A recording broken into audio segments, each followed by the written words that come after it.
ਸੋ ਅੱਜ ਦੀ ਵੀਡੀਓ ਵਿੱਚ ਆਪਾਂ ਸੋਲਵ ਕਰਨ ਜਾ ਰਹੇ ਹਾਂ ਐਕਸਰਸਾਈਜ਼ 10.2 ਦਾ ਕੁਐਸਚਨ ਨੰਬਰ 5 ਤੇ ਕੁਐਸਚਨ ਦੀ ਸਟੇਟਮੈਂਟ ਇਸ ਤਰ੍ਹਾਂ ਹੈ ਜੀ, prove that the perpendicular at the point of contact to the tangent to a circle passes through the centre. ਤੇ ਆਓ ਕੁਐਸਚਨ ਨੂੰ ਸੋਲਵ ਕਰਦੇ ਹਾਂ ਜੀ। ਸੋ ਆਓ ਕੁਐਸਚਨ ਸਟਾਰਟ ਕਰਦੇ ਹਾਂ ਜੀ। ਕੁਐਸਚਨ ਦੇ ਵਿੱਚ ਸਭ ਤੋਂ ਪਹਿਲਾਂ ਇਸ ਕੁਐਸਚਨ ਦੇ ਵਿੱਚ ਆਪਾਂ ਇਸ ਦੀ ਡਾਇਗਰਾਮ ਡਰਾ ਕਰ ਲੈਣੀ ਹੈ। ਇੱਕ ਆਪਾਂ ਸਰਕਲ ਡਰਾ ਕਰ ਲਿਆ ਹੈ ਤੇ एक्स वाई अपने को इस सर्कल का टेंजेंट है जो कि सर्कल ਨੂੰ किस पॉइंट के उपर इंटरसेक्ट कर रहा है, पॉइंट पी ते ये पॉइंट पी है अपने को point of contact. Point of contact अपने को की होंदा है पॉइंट जिथे सर्कल ਅਤੇ टेंजेंट आपस ਵਿੱਚ इंटरसेक्ट करते हैं, वो पॉइंट होंदा है अपने को पॉइंट ऑफ कॉन्टैक्ट। तो ਆਪਾਂ ਪਹਿਲਾਂ ਗਿਵਨ 'ਚ ਲਿਖ ਲੈਣਾ ਹੈ। ਗਿਵਨ ਵਿੱਚ ਆਪਾਂ ਲਿਖ ਲੈਂਦੇ ਹਾਂ ਪਹਿਲਾਂ ਕਿਹੜੀ ਚੀਜ਼ ਆਪਾਂ ਨੂੰ ਕੁਐਸਚਨ ਦੇ ਵਿੱਚ ਦਿੱਤੀ ਹੋਈ ਹੈ। ਤੇ ਕੁਐਸਚਨ ਦੇ ਵਿੱਚ ਆਪਾਂ ਨੂੰ ਕਿਹਾ ਗਿਆ ਹੈ ਕਿ ਜੇਕਰ ਆਪਾਂ इस पॉइंट पी ते आप एक परपेंडिकुलर ड्रॉ करते हाँ तो वह परपेंडिकुलर किस दे विचों पास करेगा, सेंटर ऑफ सर्कल दे विचों। तो आओ पहला आप गिवन लिख लेने हैं कि चीज़ आपां नूं गिवन दी हुई है। सो गिवन दे विच आपां लिख लेना है कि ओ जो है वो सर्कल का सेंटर है, O is centre of circle, X Y is the tangent to the circle and P is the point of contact. तो हुण आपां लिख लेना है जो चीज़ आपां प्रूव करनी है उस वो आपां लिखांगे टू प्रूव दे विच। ते टू प्रूव दे विच आपां लिखना है perpendicular at the point of contact to the tangent to a circle passes through the centre. So to prove आपां लिख लिया जी। टू प्रूव दे विच आपां लिखा है कि जेकर कोई आपां जो चीज़ आपां क्वेश्चन दे विच प्रूव करनी है कि जेकर आपां एक परपेंडिकुलर ड्रॉ करते हैं पॉइंट ऑफ कॉन्टैक्ट ते वो जो परपेंडिकुलर है वो किस दे विचों दी पास करेगा, सेंटर दे विच पास करेगा। ये चीज़ आपां प्रूव करनी है। तो इस क्वेश्चन को करने आप पहला एक कंस्ट्रक्शन वाला स्टैप्शन तो कंस्ट्रक्शन के आपां की करना है वो देख लो पहला तुसीं, फिर आप स्टैप में लिखते हाँ।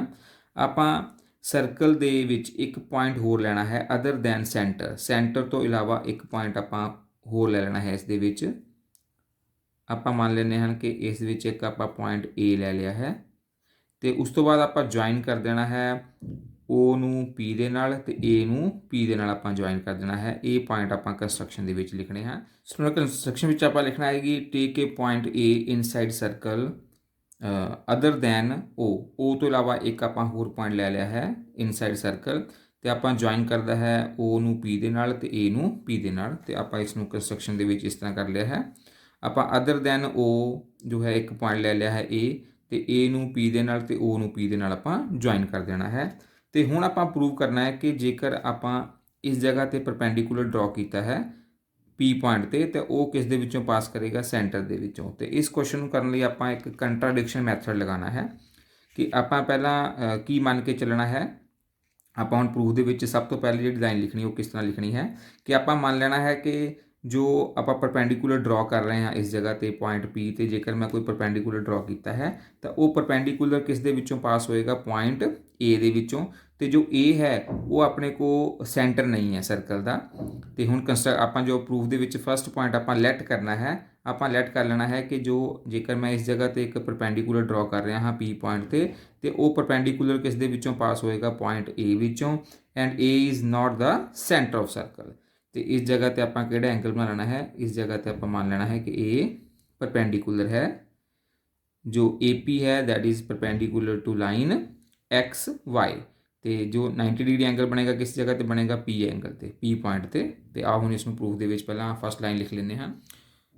प्रूफ के आप सब तो पहला लिखना है कि जो परपेंडिकुलर आप लिया है पॉइंट ऑफ कॉन्टैक्ट से, point of contact mean P, P ते जो आप परपेंडिकुलर ड्रॉ किया है वो किस पॉइंट के विचों पास हो रहा है, पॉइंट ए दे विचों। And A is not the centre of circle. इस तरह आप पॉइंट पी ते जो परपेंडिकुलर ड्रॉ किया है वो किस पॉइंट विचों पास कर रहा है, ए दे विचों। ते A is not the centre of circle. हुण आपां नूं ये तो पता लग गया है कि ये जो ए पी है वो एक्स वाई ते आपां नूं परपेंडिकुलर आपां लैट किया, इसनूं आपां इसनूं लैट कर लिया है। तो ये आपां क्वेश्चन प्रूव करना है with the help of contradiction method. हुण कंट्राडिक्शन मैथड की हुंदा है कि जो आपां चीज़ लैट की है तो अगे जाके आप इसे चीज़ को की करना है, किसी तरह फॉल्स प्रूव कर देना है, रॉन्ग प्रूव कर देना है।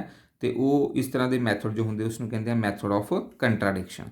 तो आप भी हुण इत्थे लैट कर लिया है कि आप जो इत्थे परपेंडिकुलर ड्रॉ किया है वो किस विचों पास कर रहा है, पॉइंट ए दे विचों। And A is not the centre of circle.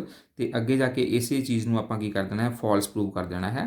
तो हुण जो आप लैट किया पहला वो देख लेने हैं। लैट आप किया है कि जो AP है वो XY ਦੇ ਉੱਪਰ ਆਪਣੇ ਕੋ ਪਰਪੈਂਡੀਕੂਲਰ ਹੈ। ਇਟ ਮੀਨ देयरफॉर ਆਪਾਂ ਹੁਣ ਲੈਟ ਕਰ ਲਿਆ ਕਿ ਪਰਪੈਂਡੀਕੂਲਰ ਕਿਸ ਦੇ ਵਿੱਚੋਂ ਪਾਸ ਕਰ ਰਿਹਾ, A ਦੇ ਵਿੱਚੋਂ। ਇਟ ਮੀਨ ਜੋ AP ਹੋਏਗਾ, AP is perpendicular to XY। तो दिस इंप्लाइज इतों अपन पता लग गया कि APY जो एंगल होएगा वो 90 डिग्री होएगा।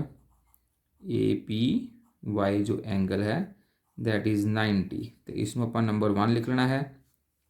हुण इत्थे आपां हल्का जिहा लिख लेने हैं कि ट्रू और फॉल्स।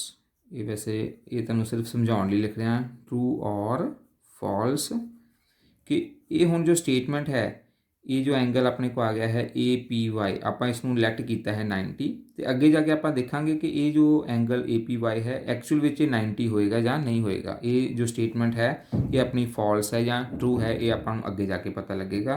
तो उस तो अपना क्वेश्चन ये प्रूव हो जाएगा। तो हुण आपां नूं नज़र आ रहा है OP है that is the radius and XY is the tangent. हुण आपां एक थ्योरम कीती हुई है 10.1 जिस दे विच आपां प्रूव कीता सीगा radius is perpendicular to the tangent at the point of contact. जो रेडियस है वो पॉइंट ऑफ कॉन्टैक्ट ते जो टेंजेंट है उस दे नाल 90 डिग्री एंगल बनाउंदा है, परपेंडिकुलर हुंदा है। तो उस नूं आपां यूज़ कर लैने इत्थे। ऑल्सो आपां नूं पता है, ऑल्सो जो OP है वो अपने को की है जी, OP ये अपने को रेडियस है, OP इज़ द रेडियस।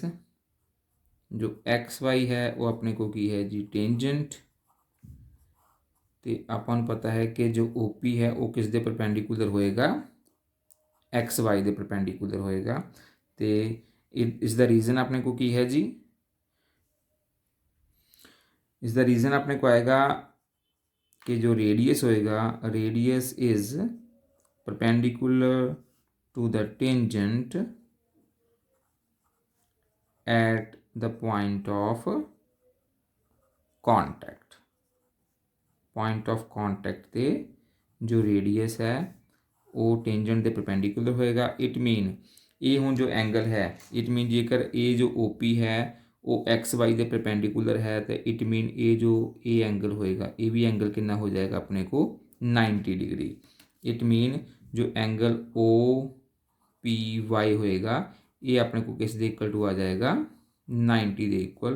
तो इसनूं आपां नंबर 2 लिख लेना है। तो ये अपने को की है, ये ट्रू है, अपन पता ही है, आपां थ्योरम कीती हुई है 10.1। तो उसदे विच आपां जो रिजल्ट है वो अपने को हमेशा ट्रू आएगा, थ्योरम का जो रिजल्ट है।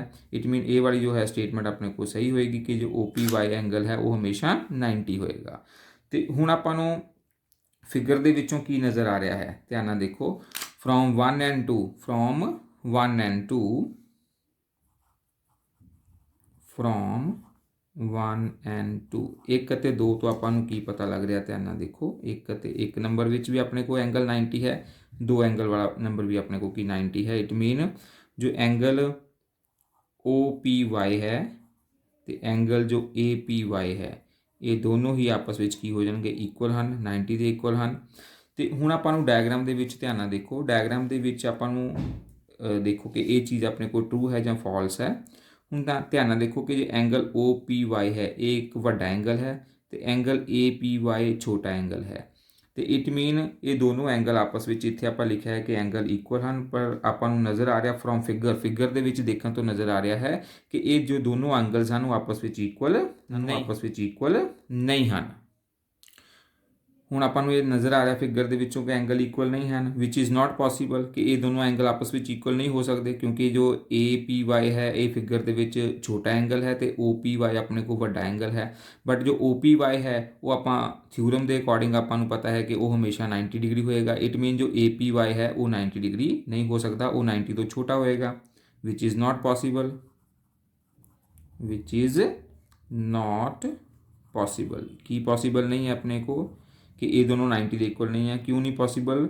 बिकॉज एज जो एंगल APY है वो छोटा है एंगल OPY तो इस दे विच आपां लिखना है फ्रॉम फिगर, ये फिगर तो आपां नूं नज़र आ रहा है कि ये जो एंगल है इस तो की है छोटा एंगल है।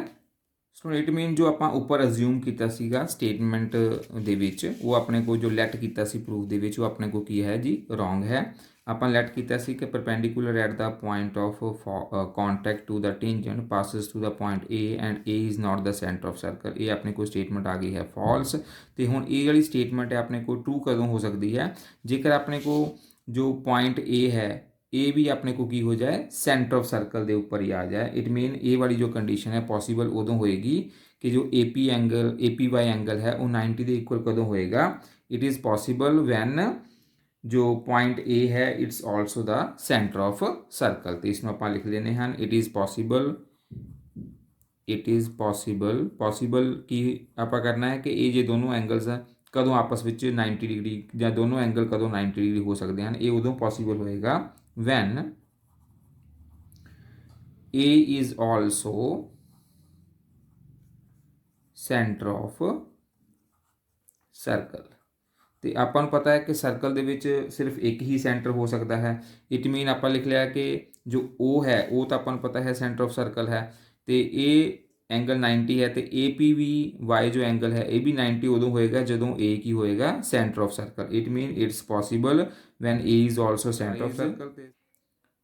O एंड A कोइनसाइड मतलब कि वो एक ही पॉइंट के उपर होंगे। O भी इतने हैं, वो अलग अलग पॉइंट नहीं हैं, वो एक ही जगह पर अपने को पॉइंट होएगा। तो ही आप कह सकते हैं, तो ही अपने को प्रूव होएगा कि जो परपेंडिकुलर आप ड्रॉ कर रहे हैं पॉइंट ऑफ कॉन्टैक्ट तो किस तो पास करेगा, सेंटर विचों पास करेगा। क्योंकि आप लैके देख लिया कि जेकर आप ए अदर दैन सेंटर कोई पॉइंट लै रहे हैं तो वो अपने को कंडीशन की आ रही है, फॉल्स कंडीशन आ रही है। इट मीन जेकर इतने आप परपेंडिकुलर ड्रॉ करांगे तो हमेशा किस तो पास करेगा, सेंटर चों ही पास करेगा। तो लास्ट में आप वही लाइन लिख देनी है, therefore perpendicular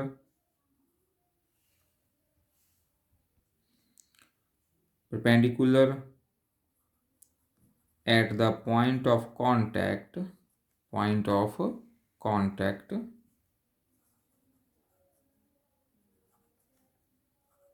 to the tangent